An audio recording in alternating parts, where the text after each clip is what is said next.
Career and job search coaches usually ask about the size of a client's professional network. In my 27 years in global executive search, thousands of interviews with managers and executives across the globe, I learned that the better question is, do you know how to network? The answer to that question will probably shock you. Once you recover from the surprise of that truth, we will share some actionable steps to elevate your networking game.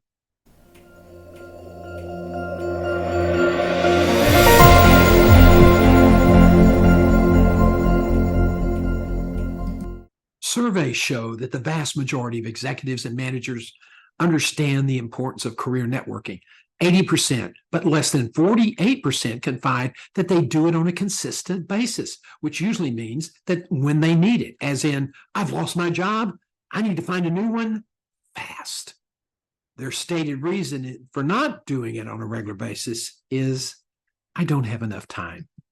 Experience suggests that the real reason is that they do not know how to network. People just assume everyone understands this. It's like how to meet people to date, marry, and start a family. We just assume it's just a natural part of the human brain. In business, people network for corporate development, sales, and career advancement. But when it comes to career advancement, the research shows networking is essential, and as talent acquisition landscape changes, it is becoming critical. More automation, the need for human interaction. Consider this: 85% of jobs are filled through networking, according to a HubSpot research poll. 70% of all jobs are never published. They are filled by referral, according to a CNBC report. 8 out of 10 resumes submitted online are never seen by a human, highlighting the importance of having a networking connection who can personally introduce you to the decision makers, bypassing through the side door all that technology. But even with this approach, the odds for success are daunting, about 16-1. But the personal introduction route beats the online odds, which today are about 150-1, increasing by the day as scanners bring more passive candidates to the table. Only 42% of professionals reached out to existing connections for information about job opportunities, and only 39% have asked people in their networks for introductions. Furthermore, only 35% have made their own introductions to new connections. So, what actionable steps should you take to bring focus and meaning to networking? First, create a career plan. One of the big culprits in the anemic executive commitment to networking is that the vast majority do not have a written career plan.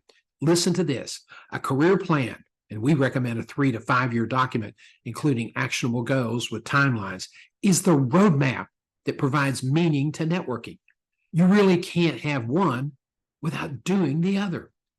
Here's another little factoid. One survey found that executives spent more time planning vacations and other leisure activities than they did taking steps, career networking, to ensure that they had a career, a job, in which will allow them to afford the life they wanted to have outside of work.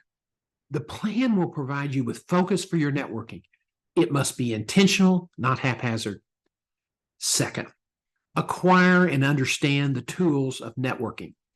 Networking in the early days was exclusively limited to corporate or industry meetings, social receptions, interaction at local civic clubs, service or social clubs, as well as church.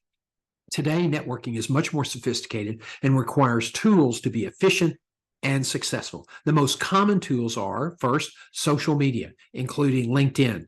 Now, these platforms are research tools that can facilitate an introduction, but what you do after that is really up to you. LinkedIn is the biggest and the most powerful of the tools and cannot be ignored for networking, development of your personal brand, and as a showroom to highlight your talents and accomplishments for recruiting bots, as well as the occasional human recruiters. Software and communications tools. First, you must have a contacts manager database, a personal CRM that can help you keep track of telephone numbers and emails, but also the names of the spouse and their children. Ideally, a web-based service will allow you to retain important emails, documents, as well as track interactions with notes documenting casual conversations. We are currently reviewing vendors, and we'll give you some recommendations next month. But this is very, very important because a database can help you stay focused and be consistent and have a real strategy for your networking. 2, cell phone contact capture systems, also known as bump to share electronic business cards. Now, StayTouch is one vendor. This can come in handy at networking receptions or in crowded hallways at meetings. Now, if this is too high touch for you, you can use BrainToss, which is an app which allows you to record short messages, including contact information, and then it automatically emails the information to your email. And that beats putting all these business cards in your suit pocket and then losing 90% of them. 3, video email software. We use SendSpark. Now, there are several vendors, including BombBomb. Video emails are more likely to be opened, and the retention of the content is 40% higher than normal text messages. 4, LinkedIn profile. Now, this should not be your primary networking venue. It is a research and contact tool. You can use it to establish or supplement interactions, but face-to-face and video contacts are critical. DMs will not get the job done. LinkedIn will flag birthdays and other announcements that affect your connections. Leverage those with messages and phone calls. You can use the in-mail, but I recommend that you use something like paperless post, which produces a bigger impact. It delivers a sexier, more sophisticated message, and it will have greater impact. 5, an electronic greeting card service, such as paperless post, as I just mentioned a minute ago, can be a value add for your communications. The delivery presentation, as I said, is very sophisticated. This message or an actual snail mail card can make a meaningful impact. Remember, effective networking requires that you build a personal relationship. Strategy number 3, posts to social media are essential for brand management. Your posts should be industry relevant and reflect your mission, vision, and values. Policy issues are fair game, but political posts, no. They should be avoided at all costs. Your posts should be a mixture of repost and organic content. You will not succeed if you do not commit the time consistently. You should schedule an hour or more each week for contact follow-up and content creation. You do not need to spend all that time in one sitting, but you must invest the time. Create a core networking task checklist for recurring tasks. You must be disciplined with the commitment of your time. 5th, you must be disciplined with contact management.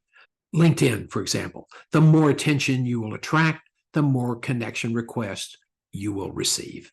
Do not accept any invitations or requests to connect from people who are not strictly in alignment with your career plan in terms of future employment or professional development. Yes, you will receive requests from people who you meet and like, and you should include them as well. But do not clutter your contacts connection list with people who either want to sell you something or who are in no position to contribute to your goals or professional interests. You should follow the Dunbar rule and limit your contacts to 145 to 200. More is not better unless your goal is to sell books or services.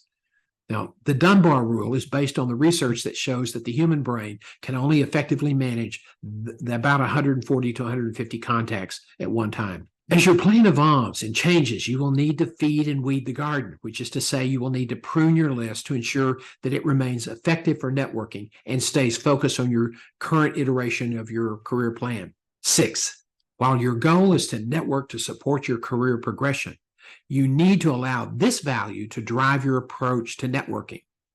It's not about you. When you accept an invitation, make it clear that you stand ready to assist them at any time. That is why messages of congratulations for birthdays, anniversaries, and holiday greetings are so important. They reaffirm your personal and empathetic commitment to that individual.